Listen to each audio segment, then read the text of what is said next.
शुरू करते हैं आज का टॉपिक, संधि विच्छेद। आर.एस. मैन का पेपर 4 और पेपर 4 के दो भाग होते हैं, हिंदी और इंग्लिश, जिसमें हिंदी 120 नंबर की आती है और इंग्लिश आपकी 80 नंबर की आती है। तो हम यहाँ पर मुख्य रूप से हिंदी का कोर्स करेंगे। चलो शुरू करते हैं हिंदी। तो हिंदी में जो पहला टॉपिक है आर.एस. मैन का, वो है संधि व संधि विच्छेद। संधि व संधि विच्छेद। इसके साथ ही इसमें लिखा हुआ है कि अभ्यर्थी को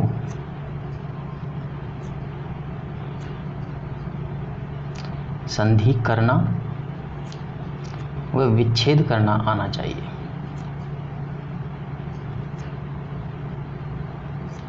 विच्छेद करना आना चाहिए, यानी कि इसमें केवल अभ्यर्थी से ये मांगा है कि उसको संधि करनी चाहिए, संधि को करना आना चाहिए और उसका विच्छेद करना चाहिए, यानी कि एक बेसिक नॉलेज मांगा है। कैसा? एक बेसिक ज्ञान मांगते हैं। तो चलो शुरू करते हैं संधि और संधि विच्छेद।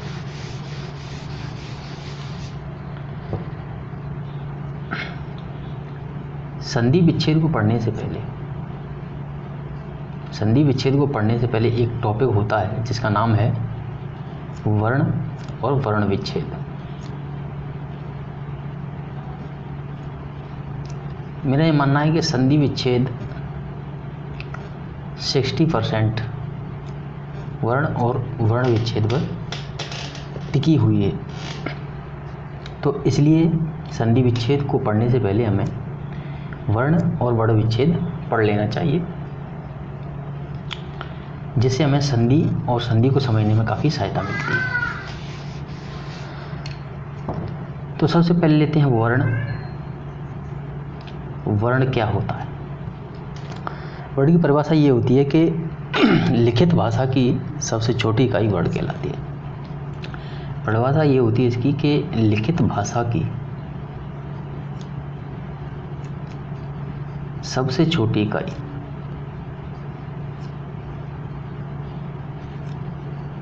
वर्ण कहलाती है। अब इसको हम सिद्ध कैसे करेंगे कि लिखित भाषा की जो सबसे छोटी इकाई है वो वर्ण है। तो जैसे हम एक कोई वाक्य लिखते हैं कि मोहन बाजार जाता है, ये भाषा का एक लिखित रूप है।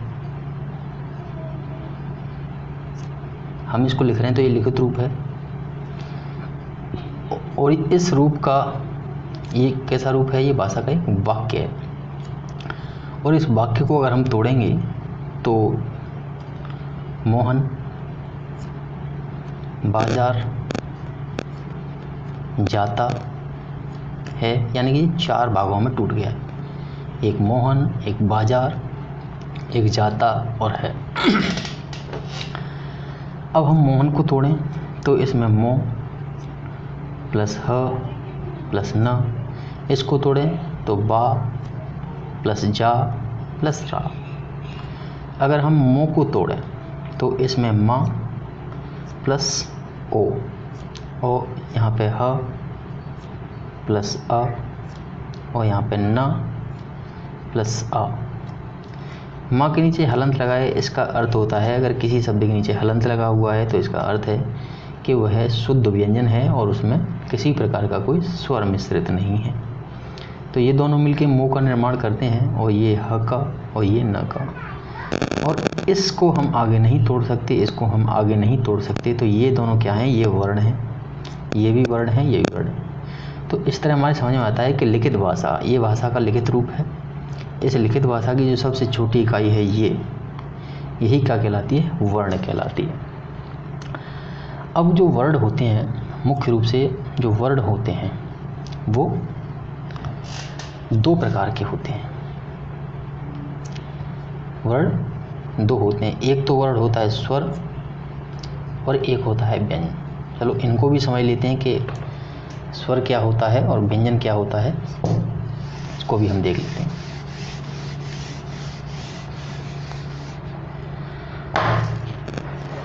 तो पहला है स्वर। स्वर क्या होता है?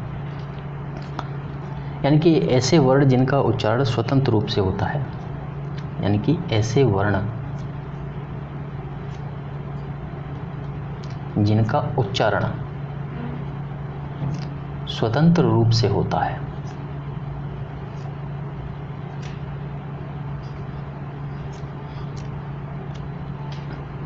इनको क्या कहते हैं? स्वर कहते हैं। यानी कि जब हम स्वरों को बोलते हैं तो बोलते समय अ, ई, उ, ए, ऐ, ओ, औ, यानी कि हमारे मुख में इन स्वरों से जो भी ध्वनि निकलती है और वो ध्वनि हमारे मुख में किसी भी भाग से नहीं टकराती है, यानी कि ये निर्बाध रूप से निकलती हैं और स्वतंत्र रूप से निकलती हैं, इसलिए ऐसी ध्वनियों को हम कहते हैं स्वर। और हिंदी में जो स्वर हैं वो कितने हैं? 11 हैं। अब कौन से स्वर हैं? तो अ, आ, ए, ई, ओ, उ, री, ए, ऐ, ओ, औ, ये होते हैं 11 स्वर। ठीक है, अब इन स्वरों की मात्रा पर चर्चा कर लें कि ये जो स्वर होते हैं हर एक स्वर की मात्रा भी होती है। आ की कोई मात्रा नहीं होती है और आ की ये मात्रा होती है एक डंडा। ई की मात्रा होती है ये, और ई की मात्रा होती है ये। ऊ की मात्रा होती है और ऊ की मात्रा होती है ये। री की मात्रा होती है, लेकिन री की मात्रा ये होती है। ए की मात्रा होती है एक, और ए की मात्रा में 2, ओ की मात्रा में ये, और औ की मात्रा में डंडा और ऊपर 2 मात्राएं होती हैं। अब इन मात्राओं को हम शब्दों में कैसे जोड़ते हैं? जैसे एक शब्द लिया रा, हमने शब्द लिया र, तो रा में अगर हम आ जोड़ेंगे तो ये रा हो जाएगा, है ना। एक हमने व्यंजन लिया र, ठीक है, रा में अगर हमने आ जोड़ा तो क्या बना? ये र, और आ जोड़ेंगे तो बन जाएगा रा, ई जोड़ेंगे तो री, बड़ी ई जोड़ेंगे तो री, ऊ को जोड़ेंगे तो रू, बड़े ऊ को अगर इसमें रा मिलाएंगे तो रू, और री जो होता है रा में री की मात्रा नहीं लगती है। रा पे रे और अब पे री, ओ तो इसमें रो, रो। इस तरीके से हम व्यंजन में स्वर को जोड़ते हैं। अब हम आगे चलते हैं कि वर्ड का विच्छेद भी देखेंगे कि इस तरीके से वर्ड का विच्छेद कैसे किया जाता है। ये हमारा स्वर हो जाता है। अब स्वर जैसे है धारा। अब धारा को हम कैसे तोड़ेंगे? जैसे हमने कहा धा प्लस रा, अब धा में ध प्लस आ, और इसके बाद में र प्लस आ। और इस तरीके से हम देखेंगे कि हमारा जो ये वर्ण विच्छेद है, इसी को हम बोलते हैं वर्ण विच्छेद। ये वर्ण को, ये जो शब्द है, शब्द को मूल वर्णों में तोड़ना, ये वर्ण विच्छेद कहलाता है। और यही आपका आगे चल के संधि में बहुत सहायक होगा। ये हमने धारा को अलग अलग किया। अब जैसे एक शब्द है राजीव, राजीव का अगर हम वर्ण विच्छेद करें तो पहले तो रा प्लस जी प्लस व, अब इसमें र प्लस आ, ज प्लस ई, व प्लस आएगा। हलंत लगाना ज़रूरी है, क्योंकि जिसमें हलंत नहीं लगा होता है उसका मतलब ये होता है, जैसे हमने रा अगर ऐसे लिख दिया और रा हमने ये लिख दिया, इसमें क्या अंतर है? इसमें ये अंतर है कि इसमें स्वर मिश्रित नहीं है और इसमें स्वर मिश्रित है, मतलब इसको हम और तोड़ सकते हैं, र प्लस आ। अब एक और शब्द लेते हैं जिसका हम वर्ण विच्छेद करें, तो जैसे सम्मान है, इसमें स प्लस अ।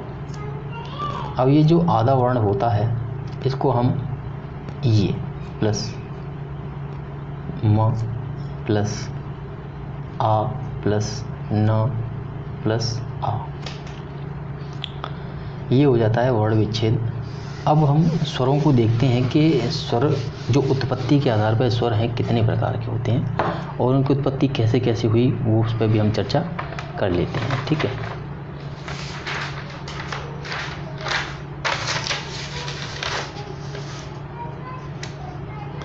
तो हम देखते हैं कि जो स्वर होते हैं उत्पत्ति के आधार पर दो भागों में हम स्वरों को बांटते हैं।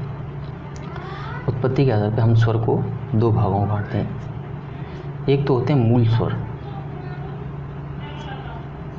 और एक होते हैं आपके संधि स्वर।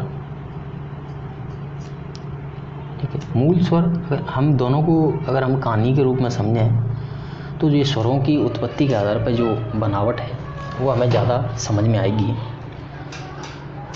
तो जब हिंदी की शुरुआत हो रही थी तो 4 वर्ड सामने थे, एक था अ, ई, उ और री। ये जो स्वर हैं इनको हम मूल स्वर कहते हैं, क्योंकि ये तो है 4 मूल स्वर हैं 4 और टोटल स्वर होते हैं हमारे 11, बाकी बचे 7। जितने भी बाकी बचे स्वर हैं वो होते हैं संधि स्वर। अब जब शुरुआती 4 स्वर बने थे तो जो हिंदी भाषा को पढ़ने वाले जो लोग थे पुराने समय में, एक कहानी के रूप में समझा रहा हूँ, कि उन्होंने कहा 4 वर्णों से, इन 4 स्वरों से काम नहीं चल रहा है, हमें और स्वर बनाने होंगे। तो ठीक है कि हम और स्वर बनाते हैं, तो कैसे बनाएं? तो उन्होंने कहा कि हम इन्हीं से कोशिश करते हैं कि हम स्वर बनाएं। तो उन्होंने कहा कि चलो हम शुरुआत करते हैं कि हम आ को आ से जोड़ते हैं और ई को ई से जोड़ते हैं और ऊ को ऊ से जोड़ते हैं, तो देखते हैं क्या निकलता है। तो उन्होंने कहा ठीक है देखते हैं। तो आ से आ जोड़ा तो आ निकला, ई से ई जोड़ा ई निकला और ऊ से ऊ जोड़ा ऊ निकला।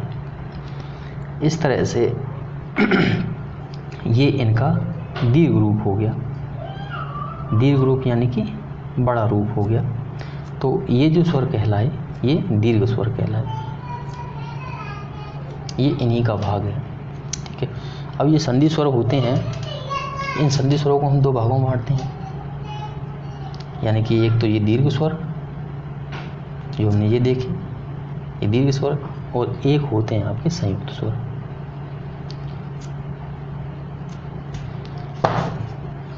ये तो मैंने समझाने के लिए लिखा था यहाँ पे। बाकी ये मूल स्वर होते हैं, इनको हम ह्रस्व स्वर भी कहते हैं। ह्रस्व यानी कि छोटा रूप।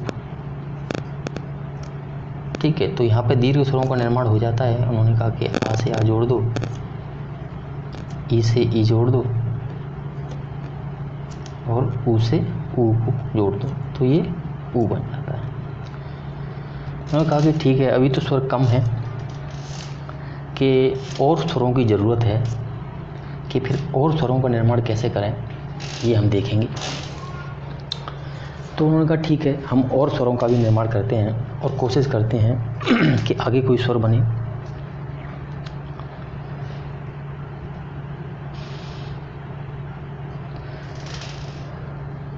तो ठीक है, वो कहते हैं कि अब हमारे पास ये आ और आ है। तो उन्होंने कहा कि अपने पास ये आ है और अपने पास आ है, ये दोनों एक जैसे रूप हैं। तो आ और आ को अगर हम इससे जोड़ें तो क्या निकलेगा? उन्होंने कहा हम आ और आ को अगर हम इससे जोड़ें तो क्या निकलेगा? तो उन्होंने कहा आ और आ के जोड़ने से ए बन गया। ठीक है, तो एक स्वर अपने पास ये आ गया। उन्होंने कहा अगर हम आ और आ को ऊ से जोड़ें तो क्या निकलेगा? आ प्लस आ बराबर ऊ को जोड़ें तो क्या निकलेगा, तो ऊ को जोड़ेंगे तो ओ निकलेगा। इसमें ई प्लस ई है और ऊ प्लस बड़ा ऊ भी है। तो उन्होंने कहा कि ठीक है ये दीर्घ स्वर 3 है।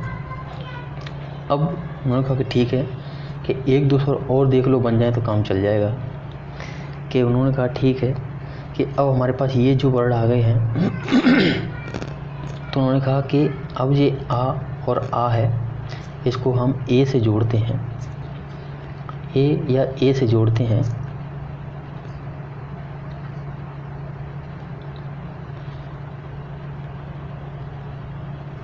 ए से जोड़ते हैं तो ए बन जाएगा, और अ का आ प्लस अगर हम ओ जोड़ते हैं तो ये औ हो जाता है। तो उन्होंने कहा कि इस तरह से संयुक्त स्वर 4 हो गए। कहने का मतलब ये है पहले 4 स्वर थे आ ई ऊ रे, अब इनको आपस में मिलाया तो ये 3 स्वर बने, इनको कहते हैं दीर्घ स्वर। इनको आपस में मिलाया तो ये स्वर निकले ए औ। अब ये आपकी समझ में आ गया। एक बार और हम रिवीजन कर लेते हैं कि स्वर होते हैं 11 स्वरों को उनकी उत्पत्ति के हिसाब से, ये उत्पत्ति है, उत्पत्ति के हिसाब से हम दो, एक तो मूल स्वर यानी कि जो मूल यानी कि जो सबसे शुरुआती स्वर थे ह्रस्व जो छोटे रूप होते हैं, ये 4 हैं आ ई ऊ री, इनको ह्रस्व स्वर कहते हैं यानी कि छोटा रूप होता है। अब आगे और स्वरों की ज़रूरत पड़ी तो जब इनको आपस में मिलाया गया आ को ई को, तो ये बड़े बन गए यानी कि दीर्घ रूप हो गया। तो ये 3 दीर्घ रूप सामने निकलते हैं। अब इन दीर्घ रूप से फिर आगे बढ़ते हैं, वो आ का ए से मिलन करते हैं तो ए निकलता है, ऊ से करते हैं तो ओ निकलता है, ए से करते हैं तो ए, और आ का ओ से करते हैं तो ओ, ये हो जाते हैं संयुक्त स्वर। इस प्रकार से टोटल 4 + 3 + 4 बराबर टोटल 11 स्वर हमारे पास निकल के सामने आ जाते हैं। ये थी स्वरों की कहानी। अब इसके बाद हम व्यंजन देखते हैं कि व्यंजनों की कहानी क्या है।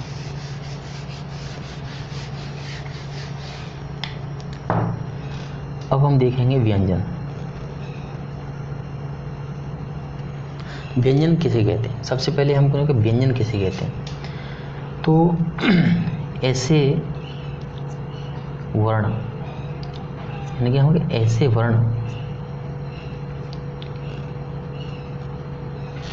वर्ण जिनका उच्चारण, कहते हैं कि ऐसे वर्ण जिनका उच्चारण स्वरों की सहायता से होता है। स्वरों की सहायता से होता है वे क्या कहलाते हैं? व्यंजन कहलाते हैं। यानी कि जैसे जो व्यंजन होता है ना, व्यंजन का जो मूल रूप होता है, व्यंजन का मूल रूप उसको हम हलंत के साथ में लिखते हैं। हलंत यानी कि ये वाला चिन्ह, जैसे हमने लिखा क तो हलंत लगाया, ख ग, ये मूल रूप होता है व्यंजन का। अगर हम क को इस प्रकार लिखते हैं तो इसका मतलब ये होता है क में ये 2 वर्ण मिले हुए, ये इसमें स्वर भी मिला हुआ है। तो व्यंजनों का जैसे मुख्य रूप से जो उच्चारण होता है वो स्वरों के साथ ही होता है। इसका हम शुद्ध रूप से उच्चारण नहीं कर सकते हैं, इसलिए ऐसे वर्ड जिनका उच्चारण हम स्वरों की सहायता से करते हैं, ये स्वरों की सहायता से हम जिनका उच्चारण करते हैं वो क्या कहते हैं? व्यंजन कहलाते हैं। अब व्यंजनों की जो उत्पत्ति है और व्यंजनों को हम देखते हैं कि कितने भागों में बांटते हैं। और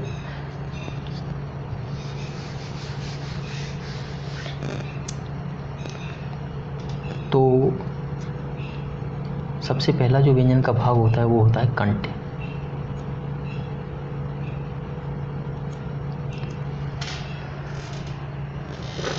कंठ होता है जैसे, यानी कि कंठ किन्हें कहते हैं? ऐसे व्यंजन जिनका उच्चारण हमारे गले, यानी कि जो हमारा कंठ होता है, गला होता है, यानी कि ये हमारा गला है ना, ये हमारा गला है। तो यहाँ से आवाज़ निकलती है हमारे गले से, क ख ग घ, तो ये हमारे इस कंठ से, ये कंठ वाली जगह होती है, तो ये कंठ से उच्चारण निकलता है इनका, इसलिए हमको कंठ कहते हैं इनको। और ये इनकी संख्या होती है 5। क, ख, ग, घ, ण्या, क, ख, ग, घ, ण्या। दूसरा आता है तालव्य। दूसरा आता है तालव्य। तालव्य का अर्थ क्या होता है? जैसे ये हमारा चेहरा होता है ना, ये हमारा चेहरा है, थोड़ा भद्दा चेहरा है, तो ये हमारी जीभ होती है ना, और ये हमारा ऊपर का हिस्सा होता है चेहरे का, और ये नीचे का हिस्सा होता है। तो तालु जो होता है कि ये जो जीभ है, जब हम तालव्य वर्णों को बोलते हैं तो हमारी जीभ है इस ऊपरी हिस्से से चिपकती है। च, छ, ज, ज, आप, द, दे, ये होता है तालु, ऊपर का हिस्सा। ठीक है, तो हमारे ये ओर से जुड़ा हुआ मेल है। तो ये जो ऊपर ये वाला हिस्सा, यहाँ से हमारी ये जब वर्ड बोलते हैं तो हमारी जीभ है इस तालु को स्पर्श करती है, इसलिए हम इनको तालव्य बोलते हैं। इन वर्डों की संख्या भी 5 है। च, छ, ज, झ और य। तीसरा होता है मूर्धन्य। मूर्धन्य मतलब ये होता है कि ये हमारा चेहरा है ना, हमने देखा, और ये हमारा चेहरे का ऊपर का हिस्सा है, ये नीचे का हिस्सा है, और यहाँ पे ये बीच में जीभ होती है। तो ये मूर्धन्य शब्द वे होते हैं कि ये जो जब हम इनको बोलते हैं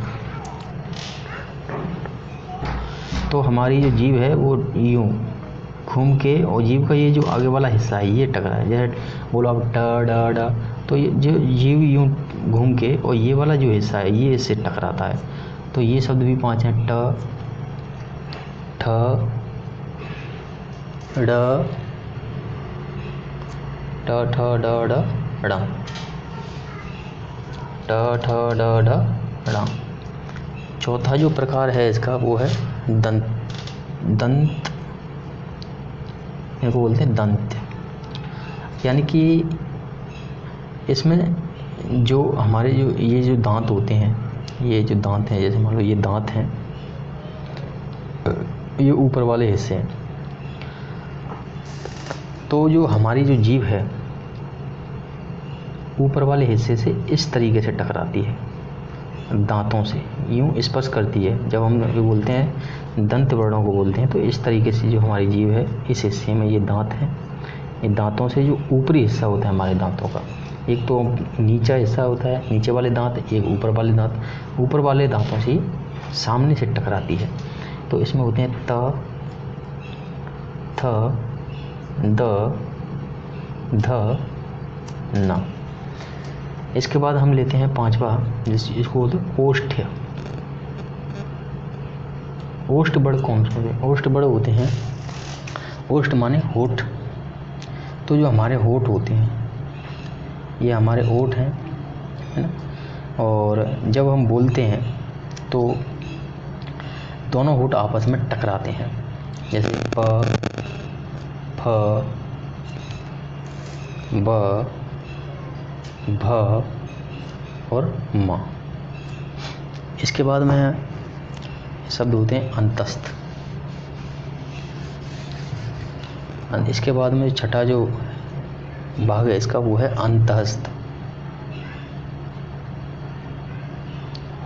अंतस्थ वर्ण कौन से होते हैं? अंतस्थ वर्ण होते हैं यानी कि स्वर और व्यंजन के बीच के कुछ ऐसे वर्ण हैं जो ना तो पूर्ण रूप से स्वर हैं और ना पूर्ण रूप से व्यंजन है। ये वर्ण होते हैं य, र, ल, इनको बोलते हैं अंतस्थ व्यंजन।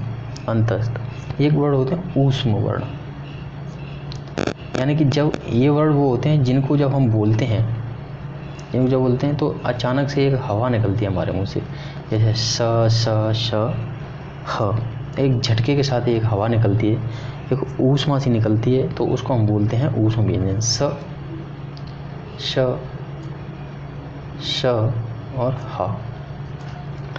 ये हमारे होते हैं व्यंजन। और व्यंजनों का ये प्रकार है आपका, ये 7 तरीके के व्यंजन होते हैं उच्चारण स्थानों के आधार पर। ठीक है, इनमें से ये जो पंचम वर्ण होते हैं ड, या, ण, न, म, इनको हम बोलते हैं नासिक्य व्यंजन, या इनको हम बोलते हैं नासिक व्यंजन या अनुनासिक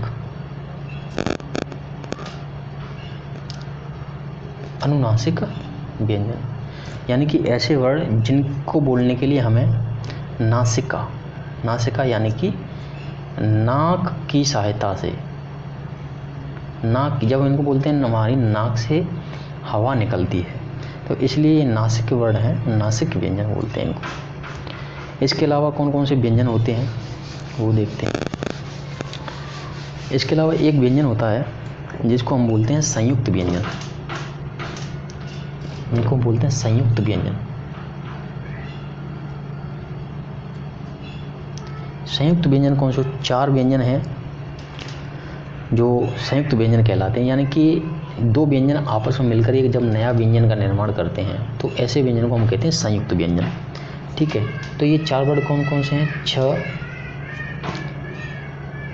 त्र,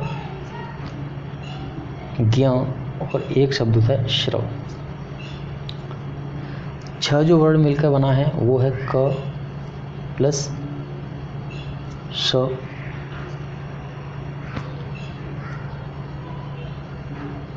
इसमें हलंत नहीं है, क प्लस श। त्र शब्द जो मिलकर बना है वो इसमें ता आधा है और र इसमें पूरा है। ज्ञ शब्द जो मिलकर बना है मुख्य रूप से ज प्लस य, ये पूरा है। स्र शब्द जो मिलकर बना है इसमें स आधा है और र, और हम इसको जोड़ेंगे तो ये क है, हलंत लगा है इसमें, ये श है, इसमें स्वर मिला हुआ है। अगर पेपर में ये आ जाए संयुक्त व्यंजन को पूर्ण रूप से वर्णों में विभाजित कीजिए, तो पूर्ण रूप से वर्णों में विभाजन इसका ये है, इसमें स्वर मिला हुआ है। ऐसे इसको त प्लस र प्लस आ, ज प्लस य प्लस आ, स प्लस र प्लस आ, ये आपके होते हैं संयुक्त व्यंजन। क्योंकि ये 2 शब्दों या 2 से अधिक वर्णों के मेल से बने होते हैं, इसलिए हम इनको कहते हैं संयुक्त व्यंजन। इसके अलावा हम लेते हैं जो अगला है, एक है द्वित्व व्यंजन। द्वित्व व्यंजन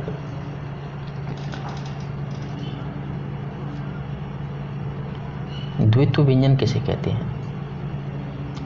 ये क्या होता है? तो जब एक ही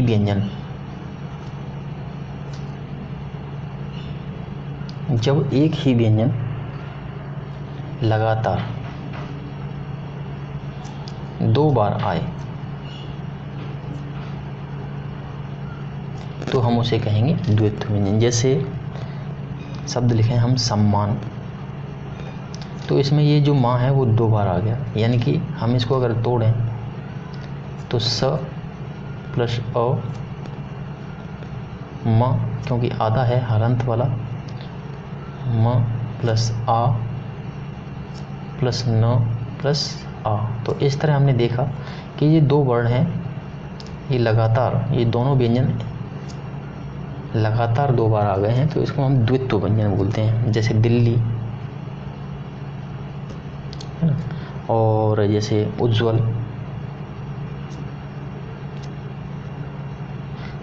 इसको हम वर्ण विच्छेद करेंगे तो द में मात्रा है छोटी ई की, प्लस ल और प्लस ई। उज्ज्वल में उ, क्योंकि स्वर है तो इसका और वर्णों में विभाजन नहीं होगा, ये पहले से ही आधा है, ये भी आधा है, प्लस व प्लस अ प्लस ल प्लस आ, ये हो जाते हैं द्वित्व व्यंजन। एक व्यंजन होता है जिसका नाम है उत्क्षिप्त ताड़नजात या द्विगुणी व्यंजन। उत्क्षिप्त, उत्क्षिप्त, ताड़नजात, या हम उसको बोलते हैं द्विगुणी व्यंजन।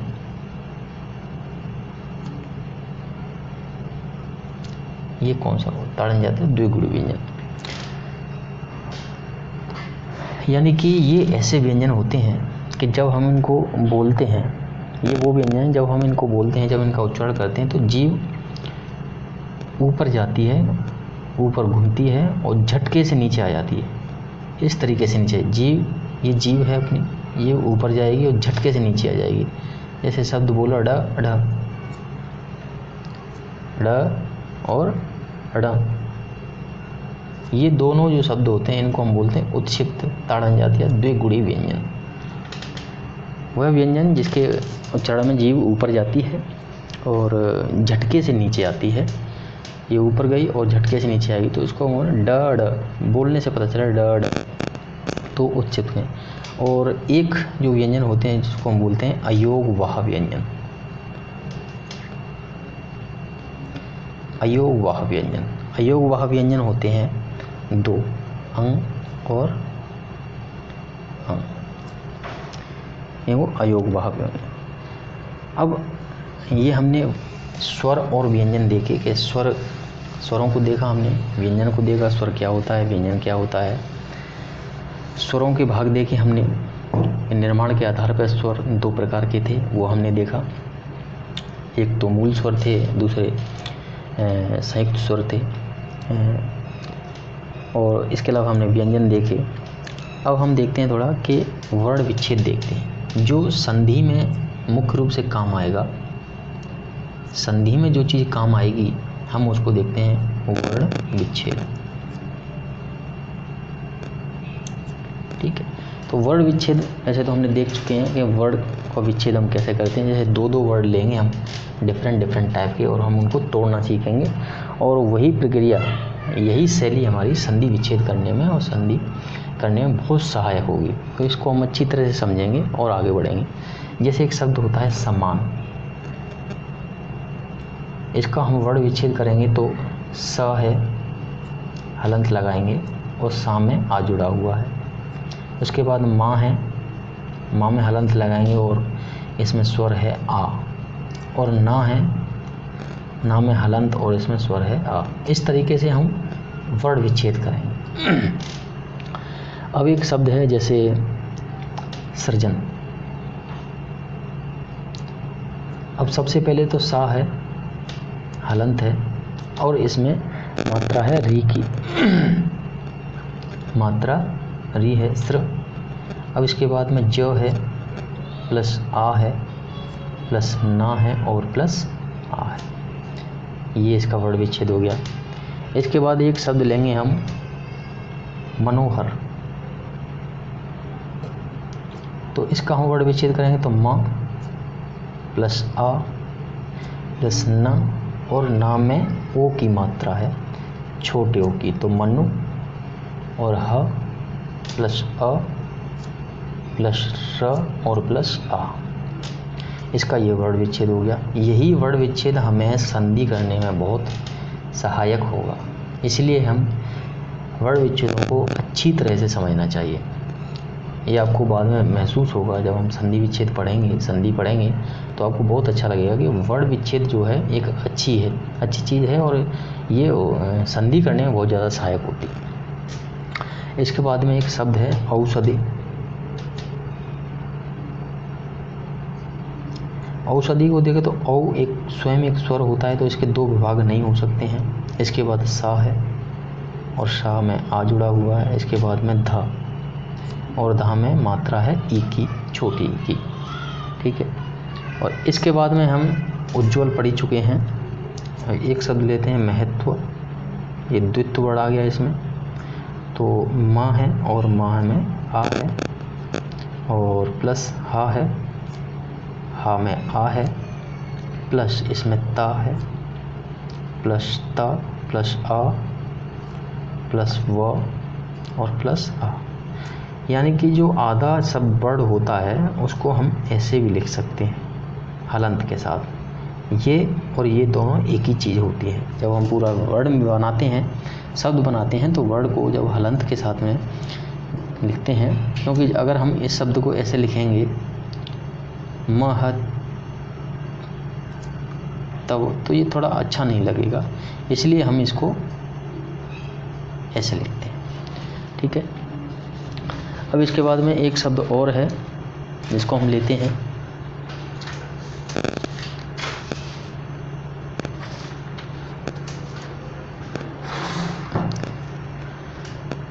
थोड़ा एडवांस वर्जन लेते हैं अभी वर्णों का, और वर्ण विच्छेद।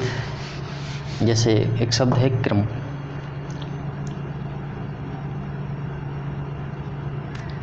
अब एक तो शब्द है क्रम और एक शब्द है कर्म। ठीक है। तो यहाँ पे ये नीचे री लगा होता है, नीचे जो री लगा होता है, ये जो री की मात्रा है, तो इसका मतलब ये है कि नीचे जो शब्द है वो पूरा है, वो आधा नहीं है। और ऊपर जो लगा होता है, ऊपर आधा होता है, नीचे वाला पूरा और ऊपर वाला आधा वर्ड। ठीक है। यानी कि जो वर्ड ऊपर आता है वो तो होता है आधा, और जो नीचे होता है वो पूरा, नीचे वाला पूरा, ऊपर वाला आधा। जैसे क्रम है तो क, ठीक है, प्लस र प्लस अ प्लस म प्लस आ।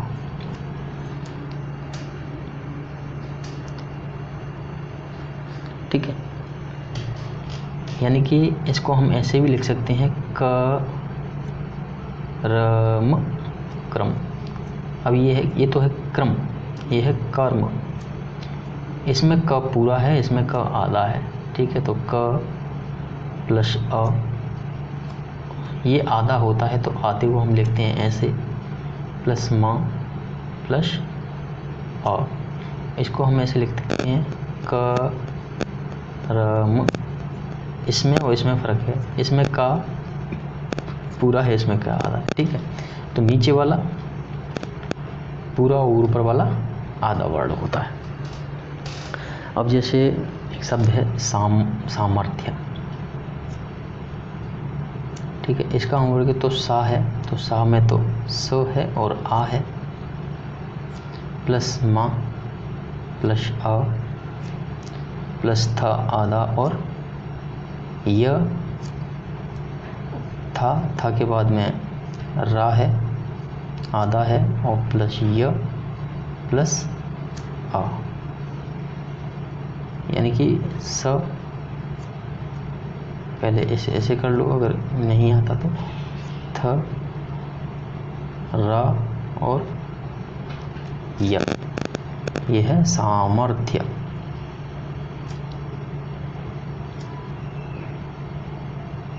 सॉरी, इसमें एक मिस्टेक होगी, ये था बाद में आएगा, रा पहले आएगा। सामर्थ्य यानी कि सामर्थ्य, इस तरीके से शब्द होगा। ठीक है।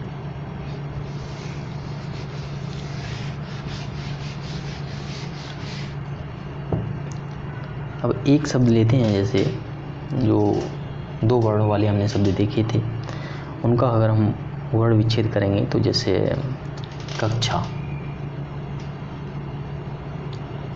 तो इसमें क प्लस अ।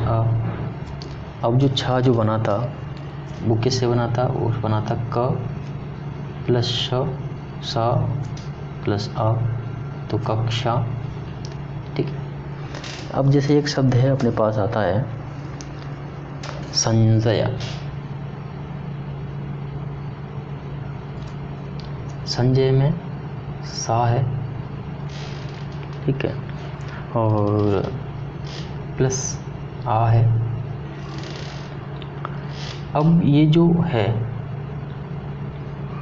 ये जो है इसके ऊपर ये जो बिंदी लगी हुई है, इसका मतलब क्या होता है? इसका मतलब कई बार अपन यूँ देखते हैं कि संजय, ये गलत रूप होता है इसका। इसका मतलब होता है संजय, यानी कि ये जो बिंदी है वो इसका प्रतिनिधित्व करती है। जिस भी वर्ड के ऊपर बिंदी आती है उसके बाद वाला जो वर्ड है उस वर्ड का जो पंचम अक्षर होगा वही इस बिंदी का अर्थ होगा। संजय, जैसे ये है संजय, तो इस बिंदी को अगर हम हटाएंगे तो इस ज का जो पंचम वर्ड है, पंचम वर्ड क्या है, ये च छ ज ज य, वो होगा यहाँ पे, वो उसका आधा रूप होगा। ठीक है, तो संजय जैसे संतोष है ना, तो यानी कि अगर हम इसको हटाएंगे तो ता का जो पंचम वर्ड है त थ द ध न, त थ द ध और न। ठीक है, तो बिंदी को हटाने पे इसका पंचम वर्ड हमें लेना पड़ेगा, इसका पंचम, तो स न तो श, इसका जैसे हमने लिया था च छ ज झ, यानी कि अगर हम इस पर बिंदी लगी हुई थी, बिंदी को हटाएंगे तो इसका पंचम वर्ड, पिछले वाले वर्ड का जो पंचम वर्ड होगा, अंतिम वर्ड होगा, वो उस बिंदी का अर्थ होता है। ये हो जाते हैं हमारे वर्ण विच्छेद। तो वर्ण विच्छेदों के साथ में सर हम यहाँ पे अपनी आज की क्लास की समाप्ति करते हैं और कल से हम शुरू करेंगे संधि, प्रॉपर रूप से हम संधि और संधि विच्छेद पढ़ेंगे। ठीक है, क्योंकि हमारा जो हिंदी का पेपर है वो बहुत ही मायने रखता है। हिंदी 120 नंबर की आती है और हम यहाँ पे पूरी हिंदी पढ़ेंगे, पूरी जो प्रॉपर हिंदी होती है वो हम पढ़ेंगे और साथ ही साथ में नोट्स। क्योंकि जब हम तैयारी करते तो हमें देखो ये दिक्कत आती है कि क्लासेज तो मिल जाती हैं लेकिन क्लासेज के साथ में नोट की समस्या आती है। जैसा हम पढ़ रहे हैं हमें वैसे ही नोट्स मिल जाएं तो बहुत अच्छा रहता है। तो मैं जो इस तरीके से आपको पढ़ाऊँगा उसी तरीके के आपको नोट्स भी अवेलेबल होंगे। जो मैंने पढ़ा है उसी तरीके के सेम आपको नोट्स मिलेंगे, आप उसकी चिंता मत कीजिएगा।